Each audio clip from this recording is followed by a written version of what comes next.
How's everybody doing? It's Paul from Magpie 24/7. Out and about again. I'm just grabbing an opportunity. With the games coming so absolute thick and fast at the moment, just a case of grabbing any second possible. And I'm just finished a little bit of old Christmas shopping.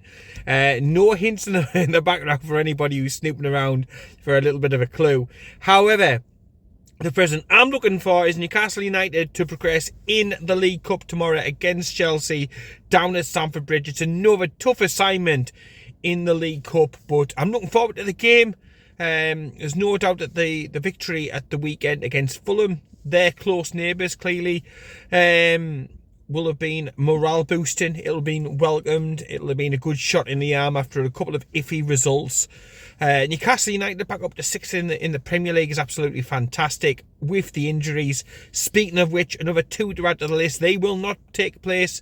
They will not take part in tomorrow's game. Fabian Schär and Joe Linton are getting a scan done today. That should have hopefully have been done now. The feeling is from Eddie Howe in his press conference today that it's not too bad.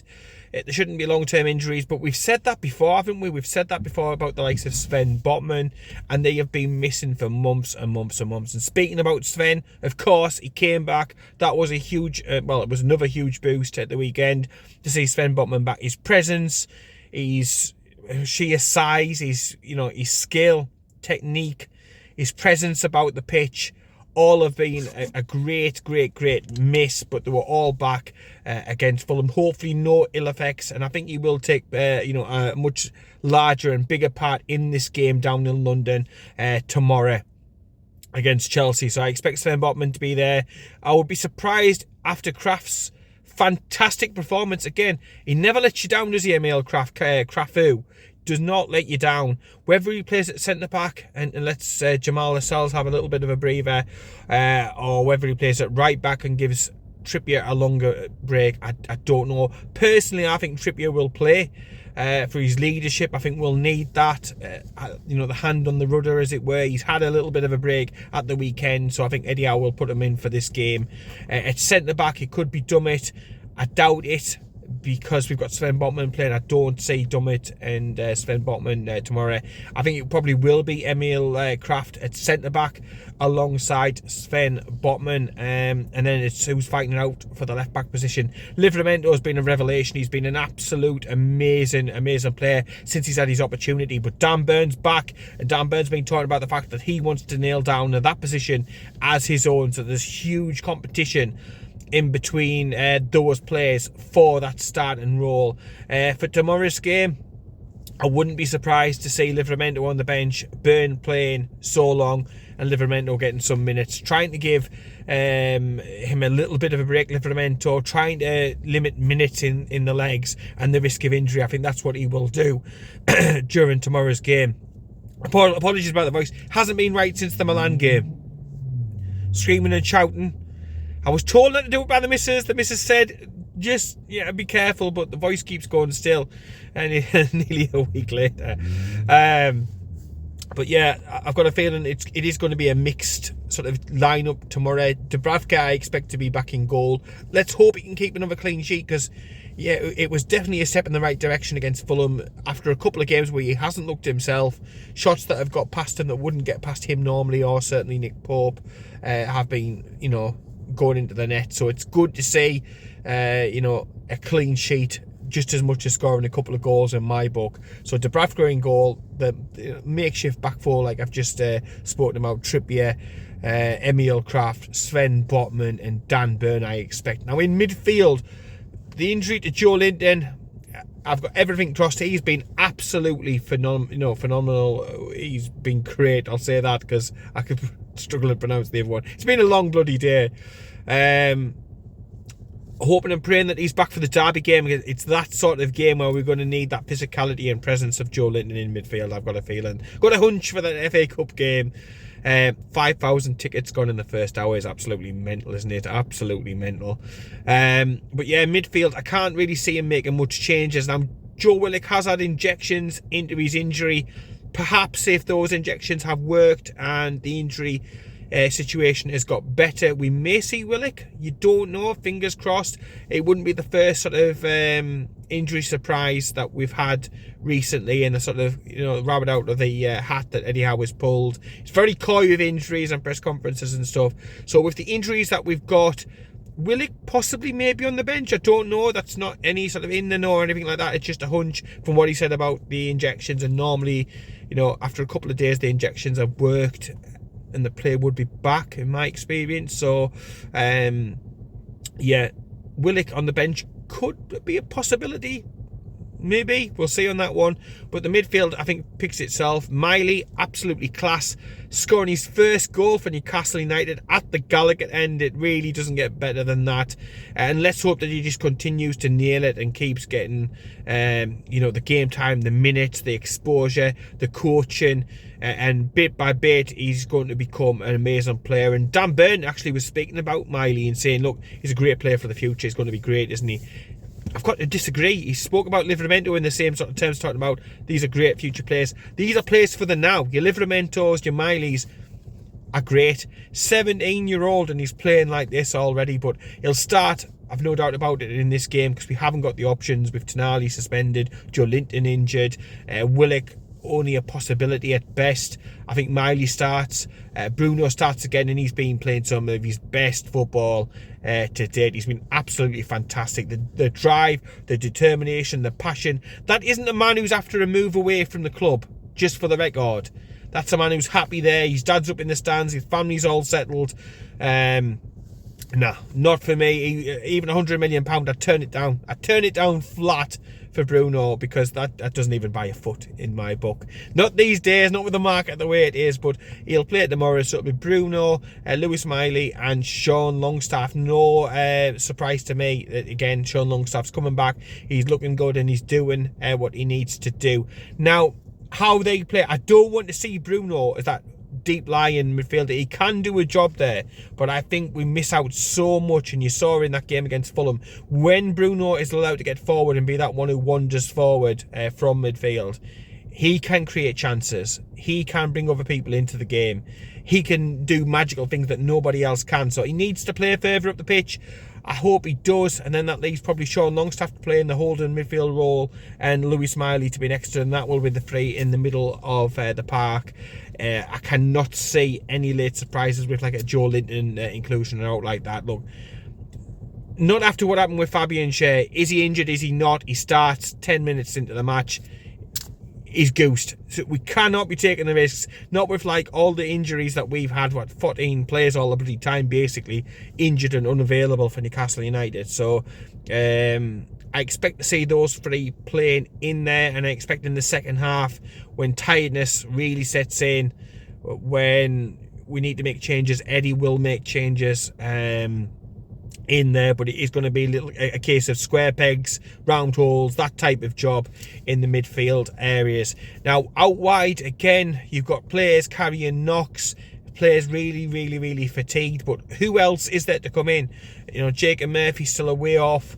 Could you bring in Lewis Hall? Now, yes, you can, because according to newspaper reports that I've been reading today, he is available because the deal does come with the caveat there's a future fee, everything has been agreed, so he can play in the cup matches, which I find strange because I thought that rule was stamped out, but according to the press, he would be allowed to be in this game. If he is, that's fantastic, and I would start him. He'll have a point to prove to all sides of the ground, I think, and we all saw what he can do up at Old Trafford. So I would play him out wide on that left hand side and just give a little bit of a breather, maybe put Gordon on the bench or something. But it's a difficult one to be able to work out. If Hall is available, I think he's got to be given the opportunity to be able to play, to be able to impress, and to be able to cement that long-term future at St James's Park. So Hall on one side. On the other side, I can't see him not picking Miggy, if I'm totally honest. There is the option to play Matt Ritchie out there. I think he'll be a substitute option again. Miggy will just keep running and running and running, probably ultimately until he picks up some sort of niggly injury, I'm afraid. But scored at the weekend, and one thing with Miggy is people have the frustrations about him, but he will never stop running, and once he does score one goal, he is a player who tends to go on a run. So would I be surprised if Miggy scored again against Chelsea to make it, 2 games in a row scoring? I wouldn't be, because he's like that. He's a form player, and he's a player who goes on runs. So he scored one, so I'm backing Miggy to start and back again against Chelsea. That would be absolutely fantastic. Obviously, we beat Chelsea pretty comprehensively, didn't we, recently up at St James's Park. So they may be looking for a little bit of revenge to get one back over, and is going to have to be careful. And it is that balancing act all the time about who to start, who to rest, but still playing a strong team in it. Up front, I expect to see Isak back on the bench. I do. He hasn't looked on it recently. I said against Milan, I said he just looks a yard short of pace, so I was not surprised that he wasn't involved at the weekend. But the bench, attacking wise, was absolutely threadbare. So I think he will be brought back for this game on the bench, and they will see and they will assess how it's going, assess the minutes. If we need goals, he may be brought on. If Wilson needs a bit of a breather at the end, he may get 10-15 minutes at the end, but I don't see him starting at all, because you could play Isak out wide left, Callum Wilson through the middle, and Miggy. But I've got a feeling if Hall's available, Hall plays one side, Wilson up the top, and Miggy Almiron on the right hand side. That's the team that I'm going for. That's the team I think Eddie Howe will go for. And fingers crossed, it was such an important competition to us last season, and the players do seem to be so highly motivated and focused upon righting the wrongs of the final, because we had an amazing journey through to the final last year, fell at the final hurdle, let ourselves down a little bit. We didn't play our best game, our best brand. We didn't play our best game on the day. We've got a good record against Manchester United, but on that day, at that time, we just did. It was disappointing. It really, really was, because I thought we were destined to get our name on the cup that year. So, can we get the victory down there? Yes, I think we can. This isn't the Chelsea of old. They do have frailties. They do have vulnerabilities. We have to take advantage of that. We have to be at our utmost and our best, and that's why I think the likes of Kieran Trippier being in there, Dan Burn being in there, Sven Botman being in there, Dubravka being in, Bruno, Sean Longstaff, people who know, who've got the leadership, they've got the qualities for the battle that's ahead, need to be in there, and that's why I will, and I do think they're going to be in there. I think we are capable of going down there, getting a result. I know it's away from home. It would have been better, far more ideal to be at St James's Park. I would have felt a lot more confident. But we've got to go down there, give it our all, and I think the players are, determined to be able to get back to the final. But this time, to go one step further and win it. And what a season! What a season it would be if we can, do that, go the one step further. But in order to do that, we've got to beat Chelsea, and we've certainly done it the hard way up till now. So another hard draw. We've had so many hard draws this year. The Champions League, the group of death, and then you look at the League Cup draw with Manchester United, Manchester City, and now Chelsea. It's difficult, but if you're going to win it, you've got to beat the best teams at some time. These are some of the best teams going around. And as I touched upon before, Chelsea, no doubt, probably won a little bit of revenge after a comprehensive Newcastle United win at St James's Park previously. So let me know down below your score predictions. Personally, I think it will be a tight-ish game, but I think we're capable of scoring 2. I think it's Chelsea 1, Newcastle United 2.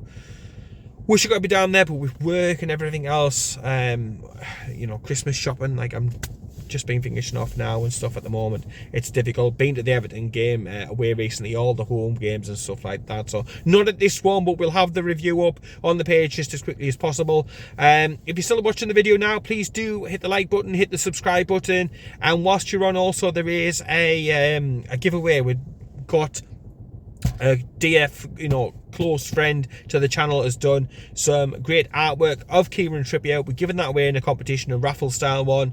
Check it out over on the Twitter and the Facebook page. It's £5.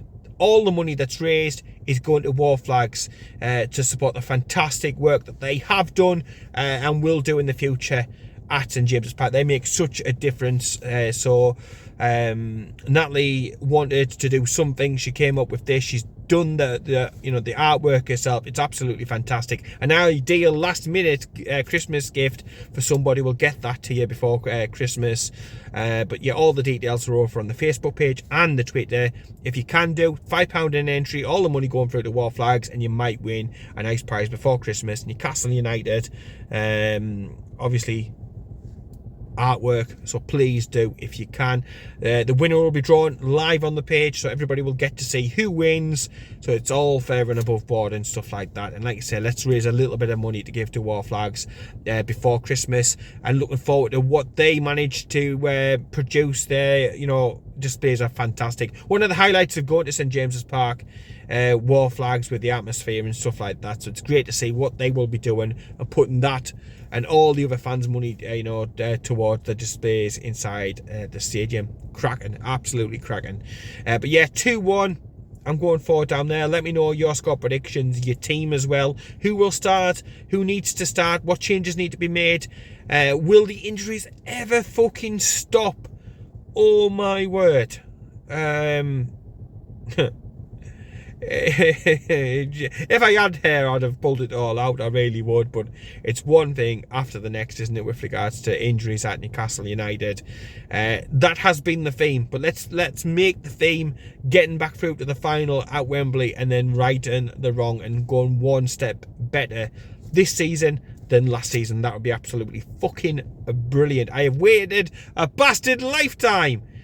I was there last year at Wembley. I'd love to be there again this time, hopefully seeing Newcastle United lifting that cup. But to do that, we've got to knock Chelsea out tomorrow before going back to Premier League action. The games continue to come thick and fast. But yeah, Fulham, a great good scoreline. Could have been much more. If it had been 5 or 6, I don't think they would have had any issues, any problems. Did they deserve to be down to 10 men? Yeah, totally. If you're going to do something stupid, I had a couple of people ask me on the page, what do you think about this? Was it not? Of course it was. If you're going to do something absolutely fucking idiotic right in front of the ref, in front of 50,000 Geordies screaming for you to go, then you're going to get that. It was reckless, it was stupid, and he deserved what he got for pure stupidity. Nearly took fucking Sean Longstaff's head off. So yes, I do think it was, in all honesty. But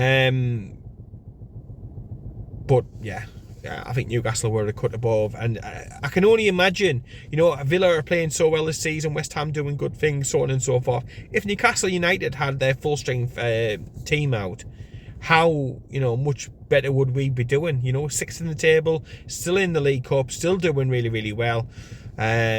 With all these injuries, with the sort of one hand tied behind your back type job, which is this injury list and everything. So yeah, it makes you think, doesn't it? It makes you think. But yeah, big game tomorrow, looking forward to it. Thank you for your continued support for Magpie 24/7. Looking forward to it, and yeah, I'll see you on the weekend's game with the preview. But like I said, we'll be back with the review after this game as well. Subscribe, take care, keep it tuned. I better get home and start getting wrapping up some of these presents, and I'll speak to you later.